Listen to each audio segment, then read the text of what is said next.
Isso aí, salve, salve, gente boa, seja bem-vindo, muito bem-vindo ao canal. Nesse vídeo nós vamos falar a respeito do chamado inicial de Arão para se aproximar de Deus. Não sai daí, vamos junto.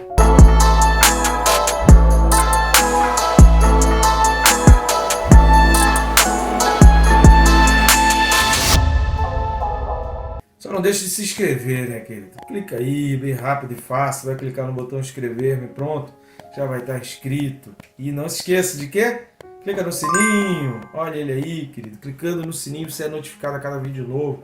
Fica por dentro de tudo que acontece no canal e também se disciplina para estudar a palavra de Deus, porque esse lembrete, ele faz aquela, né, te ajuda, te auxilia para você estar estudando a palavra. Eu peço a sua ajuda aí, que a gente tem feito esses vídeos com tanto esforço, tanto carinho, tanta dedicação, para estar deixando um material aí que é muito útil, vai servir de muita ajuda para muita gente que quer estudar a palavra, pessoas que fazem seminário, ou que querem aprender mais para pregar, que já estão querendo um material adicional, complementar na hora de preparar uma mensagem, um esboço, um estudo da escola bíblica. A gente tem feito isso aí, querido, para ajudar, para auxiliar o máximo possível de pessoas e estar abençoando vidas. Esse é o nosso objetivo, querido. A gente fica muito feliz quando a gente sabe que a gente está abençoando a vida de alguém. E você pode nos ajudar, nos auxiliar de diversas formas. Uma delas, querido, é curtindo, a outra é comentando, a outra é compartilhando. Curtindo, comentando, compartilhando, o YouTube, ele, no seu algoritmo, ele entende que esse vídeo é importante, ele mostra para mais pessoas, né? Compartilhando, você mesmo já faz esse vídeo chegar a pessoas onde nem eu nem o YouTube conseguiríamos alcançar. Você também pode, além disso, além de curtir, comentar e compartilhar, você pode clicar em um dos links daqui da descrição desse vídeo e estar adquirindo um dos nossos livros. Temos o livro mais antigo aí, que é o Quem se Importa com Deus, um livro que traz uma reflexão muito importante a respeito de propósito, da nossa missão, daquilo que Deus realmente se importa, um livro que nos faz sentir o coração de Deus, sentir o que Deus realmente sente ao olhar todas as coisas desse mundo. Vale a pena. E o outro livro, mais recente lançamento, que é o Perca Peso Tirando a Trave do Olho. Num mundo onde se fala tanto em cuidado com o corpo, querido, nós não podemos nos esquecer de cuidar da alma. Não estou dizendo que não é importante cuidar do corpo, só estou falando para você que o principal é a alma, então não deixe de cuidar da alma. Preocupe-se com a alma e esse livro vai te auxiliar, falando sobre o pecado, sobre a santidade, a importância, como você deve conduzir a tua mente para que você suba leve ao trono de Deus. Tá legal, querido? Muito obrigado você que já vem fazendo, de coração aí eu te agradeço por tudo que você tem feito. Vamos lá, o texto desse vídeo, Hebreus capítulo 5, versículo de número 4.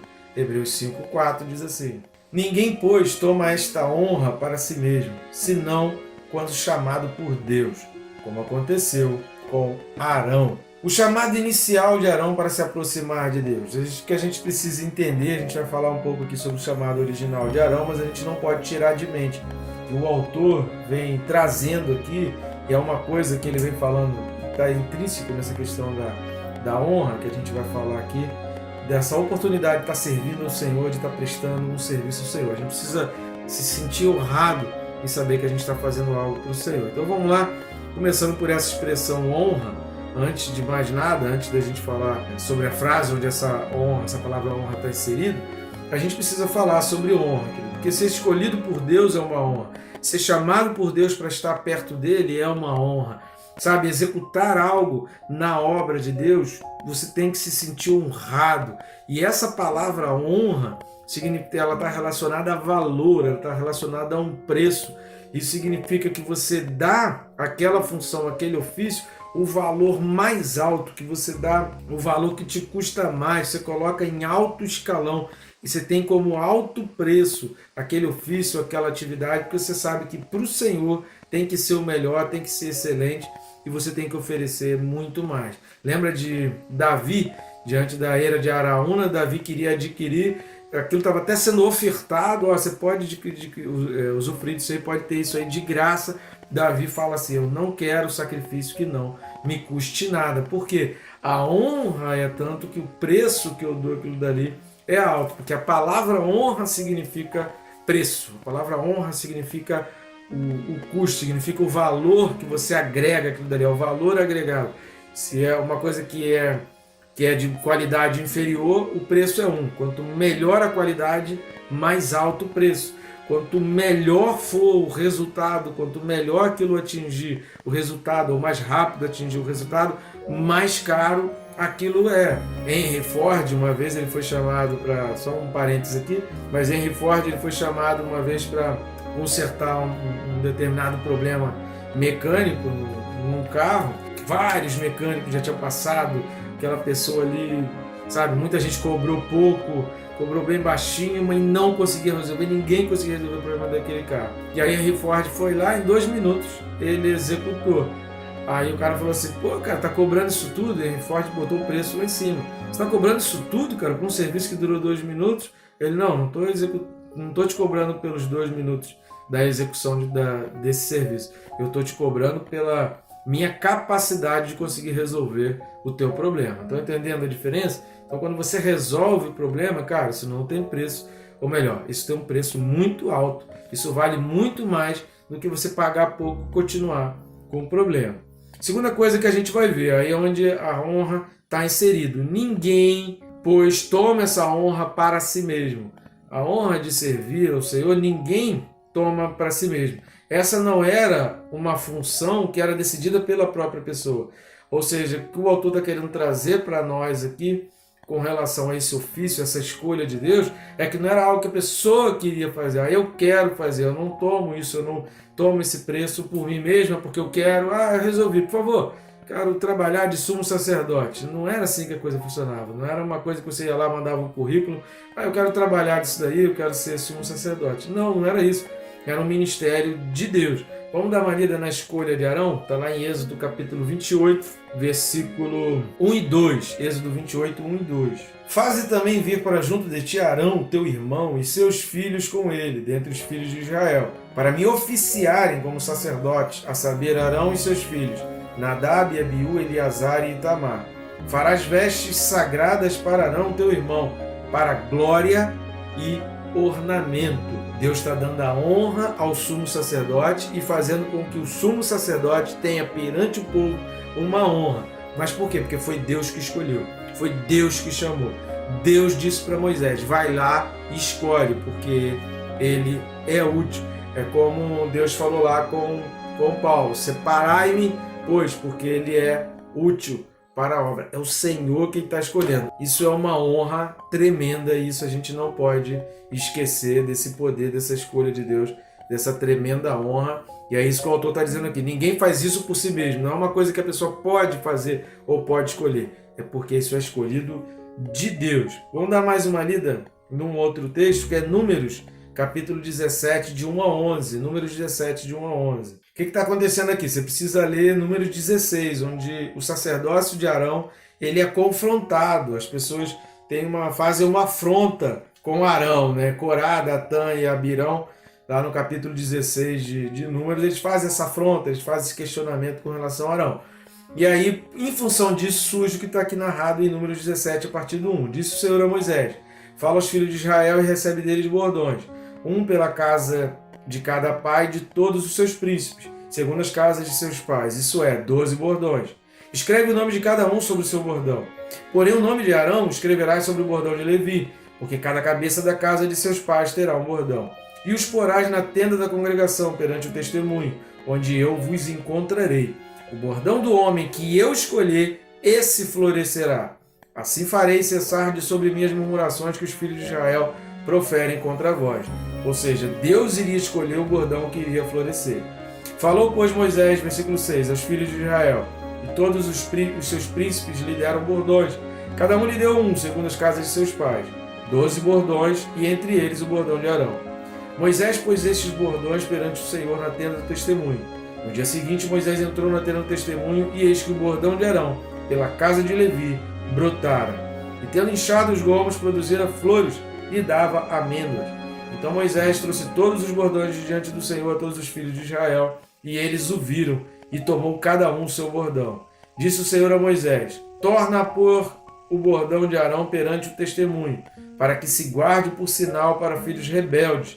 Assim farás acabar com as suas murmurações contra mim, para que não morram. E Moisés fez assim, como lhe ordenara o Senhor, assim fez. E essa vara de Arão que florescera ficou guardada junto com o pão do maná e as tábuas da lei dentro da arca, ou seja, fazia parte da presença do Senhor os bordões que floresceram como escolha para mostrar para o povo: fui eu que escolhi, fui eu que designei. Por isso Deus fala, né? Não te designei eu, então vá, não temas, pois eu sou contigo. Chamado e confirmado por Deus. Arão, então, ele tem aqui, a gente tem lá no capítulo 28 de Êxodo, o chamado, e em Números, a confirmação de Deus perante o povo, porque aquele chamado foi só para Moisés, só Moisés escutou aquele chamado, só Moisés presenciou aquele chamado. Mas em Números 17, todo o povo pode contemplar e então entender o chamado de Arão. Pessoas escolhidas para o ministério, para serviços específicos na obra do Senhor, são dignos de honra. Então honre pelas pessoas que são separadas para ministérios na obra do Senhor. Honre pessoas que trabalham na obra do Senhor. Honre pessoas que fazem e executam coisas na obra do Senhor. Eles são dignos de honra. Se você ler Números 16 e 17, você vai ver como Deus se ira por causa da murmuração, da reclamação e da afronta com aqueles a quem Deus escolheu. Não é isso que Deus quer. Deus quer a tua honra e Ele vai abençoar aqueles que honram. E por que isso? Por que a gente precisa honrar pessoas? Por que pessoas escolhidas por Deus, nós precisamos entender? Se tem um chamado de Deus, então eu vou honrá-lo. Por que eu preciso honrar as pessoas escolhidas por Deus? Esse é um princípio bíblico que a gente vai ver lá na primeira carta de João 4:20. 1 de João 4:20. Se alguém disser, amo a Deus, e odiar a seu irmão, é mentiroso. Pois aquele que não ama a seu irmão a quem vê, não pode amar a Deus a quem não vê. Esse aqui é um princípio. Por isso que Deus estabelece direções, por isso que Deus estabelece dons, por isso que Deus escolhe uns para pastores, outros para profetas, outro para mestres. Cada um tem a sua honra, ou seja, cada um tem o seu preço diante de Deus. Cada um faz parte de um alto escalão de Deus. Cada um precisa ser honrado por nós, porque se eu não honro as pessoas que Deus escolheu na qualidade de escolhidos do Deus que eu sirvo, se eu não consigo honrá-los, como que eu vou conseguir mostrar para alguém, provar para alguém que eu honro ao Deus que escolheu, se eu não consigo honrar os escolhidos? Esse é um princípio bíblico. A honra às pessoas na qualidade de escolhidos de Deus, não importa, ninguém está falando aqui se a pessoa é perfeita. Arão não foi perfeito, os filhos de Arão não foram perfeitos, Eli não foi perfeito, Samuel não foi perfeito, os filhos de Eli deram problema, os filhos de Samuel deram problema, os filhos de Arão deram problema. Não é isso que Deus está falando. Se você for procurar por imperfeição, Arão também não precisava ser honrado, nem Samuel e nem Eli e assim por diante. Não é isso. Deus, lá em Número 17, Deus fala muito bem. Não é pelo que Arão é pela honra de cada um. E Deus não gosta de murmuração e nem de afronta com os escolhidos de Deus. Não por causa das pessoas, cada um vai dar conta de si. Então não questione os escolhidos, questione a si mesmo, se você está honrando, porque isso é uma disciplina. Se você consegue honrar as pessoas que você vê, você vai ter muito mais facilidade para honrar ao Deus que você não vê. Eu tenho muita dificuldade para acreditar numa pessoa que diz que honra a Deus, não, Deus está acima de... Eu já cansei de ouvir tanta coisa, que a gente, esses mais de 20 anos aí só de ministério, né, mais de 30 anos de convertido, eu já ouvi tanta coisa, já ouvi tanta gente falar tanta coisa, não, porque Deus para mim é importante. E às vezes eu perguntava assim, você fala com Deus? Sim, eu oro todo dia, eu não saio de casa sem orar, eu não durmo sem orar, porque o meu relacionamento com Deus é importante. Eu falava assim, então vamos fazer uma oração, ora aí por mim. Ah não sei nem como começa a oração. Ora ou não ora? Umas coisas assim, entendeu? Então assim, é fácil a gente falar da boca para fora, mas a realidade do coração, ela precisa ser mostrada e evidenciada com as nossas atitudes. Preocupe-se contigo, querido. Você tem que honrar porque Deus quer que você honre. Terceira coisa que a gente vai observar, lá em Hebreus capítulo 7, versículos de 11 ao 19, vai falar sobre o sacerdócio de Cristo que é eterno e vai trazer ali a figura de Melquisedeque. O autor aos Hebreus, a carta aos Hebreus, ele vai trazer essa questão e ele vai citar então o Salmo 110, que é o Salmo de Davi, onde é mencionado o sacerdócio de Melquisedeque. Arão não é superior a Melquisedeque. A linhagem de Arão era só de sacerdócio, a linhagem levítica era do sacerdócio. Melquisedeque, assim como Jesus, como diz lá no Salmo 110, Jesus seria escolhido na linhagem de Melquisedeque, possui um ministério de rei e sacerdote, ou seja, é superior ao de Moisés, até porque Melquisedeque ele está fora do período da lei, ele é anterior, ou seja, então o sacerdócio ele passa pela lei, mas ele nasce antes que houvesse lei, por isso ele é eterno, ou seja, ele teve um início antes da lei e ele tem um fim depois da graça, entendeu? Então por isso que o sacerdócio de Jesus também é eterno, que é o que vai falar lá no capítulo 7, a partir do versículo 11, eu recomendo você dar uma lida lá em Hebreus, a gente vai chegar lá, em nome de Jesus, se Jesus não voltar antes, a gente chega lá.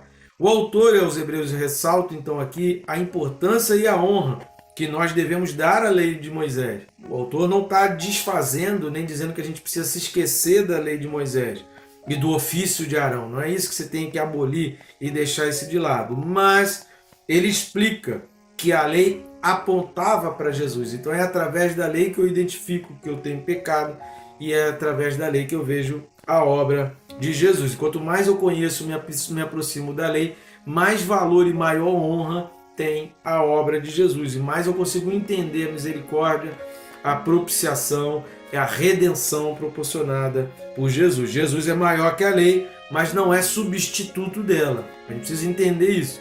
Dizer que Jesus é maior que a lei é uma coisa. Agora dizer que Jesus substitui a lei e que por causa de Jesus eu não preciso mais da lei é uma mentira, isso é uma heresia. Então muito cuidado com essa linha de pensamento em que abole totalmente a lei. Vamos ver isso com alguns textos bíblicos. Eu quero trazer alguns textos para exemplificar isso que eu acabei de falar. O primeiro texto é Mateus 5, 17 e 18. Mateus 5, 17 e 18. Não penseis que vim revogar, ou seja, apagar, esquecer, retirar, excluir a lei ou os profetas.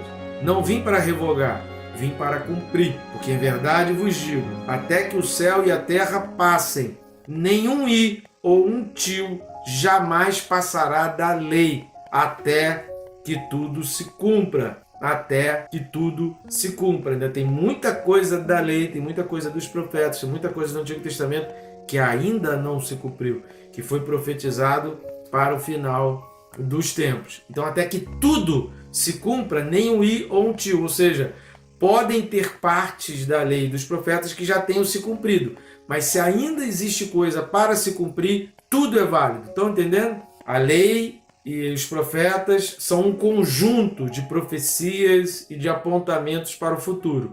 Parte disso se cumpriu, não anula a lei. A lei só deixa de ter sentido, ela só vai deixar quando tudo, não faltar mais nada, nenhum detalhe para se cumprir. E isso ainda não aconteceu, porque tem muitas profecias de Daniel, de Ezequiel, de Zacarias, de Isaías, de Jeremias, que ainda não se cumpriram, de Joel, de Amós, que ainda não se cumpriram, dos Salmos também, do próprio Moisés, muita coisa que a gente até já viu, né, que Deus falou por intermédio de Moisés, que apontava para tempos que nós ainda, hoje, nesse ano, nós ainda não, século 21, nós ainda não descobrimos. Outro texto que eu gostaria de ler é Romanos 3,31. Romanos 3,31. Anulamos, pois, a lei pela fé? Paulo está perguntando. E ele mesmo responde. É uma pergunta retórica, mas ele mesmo responde. Não, de maneira nenhuma. Antes, confirmamos a lei. Querido, muito cuidado. Não entra por esse caminho de achar que a lei está completamente anulada, de que a lei não presta mais. Paulo é muito claro quando escreve aos Romanos, ele distingue muito bem isso. Ele sabe qual é a função da lei. A lei era sombra, mas a sombra ainda é necessária até que tudo se cumpra. A lei apontava para a obra de Jesus, mas não tem sentido nenhum a obra de Jesus sem eu entender os preceitos, os fundamentos e os princípios da lei. Isso é básico, isso é fundamental no cristianismo e a gente não pode se esquecer isso. Não caia nesse erro, não cometa esse erro de onde tem graça não tem lei. Se tem graça, acabou a lei. Se tem lei, não tem graça. Querido, a graça está presente desde o início. A graça está presente lá naquele sacrifício feito para Adão e Eva, onde eles foram cobertos pela pele Eles não se cobriram de folhas e Deus não conseguiu encontrar? O que Deus fez depois de dar a sentença? Deus os cobriu de pele. Ali foi o primeiro sacrifício e ali foi a primeira ação da graça. A graça imerecida. Adão e Eva não mereciam, mas ainda assim, por estarem com vergonha, Deus os cobriu e a partir dali instituiu o sacrifício, a necessidade do sacrifício para cobrir a vergonha. Isso se chama graça. O nome disso é graça. Então, desde Adão e Eva, a graça está presente na história da humanidade. E o último texto é de Mateus 12. Eu não vou ler todo o texto de Mateus 12, mas eu vou ler alguns versículos aqui. Então vamos lá para Mateus 12. Eu até recomendo essa leitura completa aqui. Mateus 12, eu vou ler os versículos de 5 a 8 primeiro. Ou não leste na lei que aos sábados os sacerdotes no templo violam o sábado e ficam sem culpa? Pois eu vos digo, aqui está quem é maior que o templo. Mas se vós soubesses o que significa misericórdia quero e não holocausto, não terias condenado inocente. Porque o Filho do Homem é Senhor do sábado. Jesus não está anulando o sábado, ele só está dizendo que ele é Senhor do sábado. E essa figura do sábado tem todo um outro simbolismo do descanso eterno, da representação do descanso eterno, que nós ainda estamos no sábado, né, nessa preparação para o sábado, nesses momentos anteriores ao sábado. Estamos no sábado não, né? Nós estamos nesses momentos anteriores ao descanso do Senhor, porque o sábado tem essa representação do descanso do Senhor. Em Cristo nós entramos no descanso de Deus. Nós falamos sobre isso no capítulo 4 aí da carta aos Hebreus. Nós falamos em vários vídeos a respeito disso. Continuando aí, agora pulando lá para o versículo 41 de Mateus 12. Mateus 12, 41 e 42 diz assim: Ninivitas se levantarão no juízo com esta geração e a condenarão, porque se arrependeram com a pregação de Jonas. E eis aqui está quem é maior do que Jonas. A rainha do sul se levantará no juízo com esta geração e a condenará, porque veio dos confins da terra para ouvir a sabedoria de Salomão. E eis aqui está quem é maior do que Salomão. Repare que Jesus usa da mesma figura de linguagem em relação aos ninivitas, em relação à rainha do sul, que vai se levantar contra aquela nação. E dizendo, Jesus ele é maior do que Salomão, ele é maior do que Jonas, ele é maior do que a lei, ele é maior do que o templo, mas ele não é substituto, ele não veio para substituir, ele veio para cumprir. Cumprir significa que nele nós vemos a lei. Eu preciso entender, conhecer a lei, praticar a lei, ter uma vida santa conforme a lei, ter a minha vida sem mácula conforme a lei, ser inculpável conforme a lei, para então eu ter a vida que Jesus Cristo quer que eu viva, porque a lei me condenava à morte. Jesus morreu a minha morte para que eu pudesse viver a vida dele. Mas eu só consigo entender essa morte que eu deveria ter e que Jesus tomou essa morte no meu lugar através da lei. Tá bom, gente boa? Até o próximo vídeo aí. Que Deus te abençoe rica e abundantemente.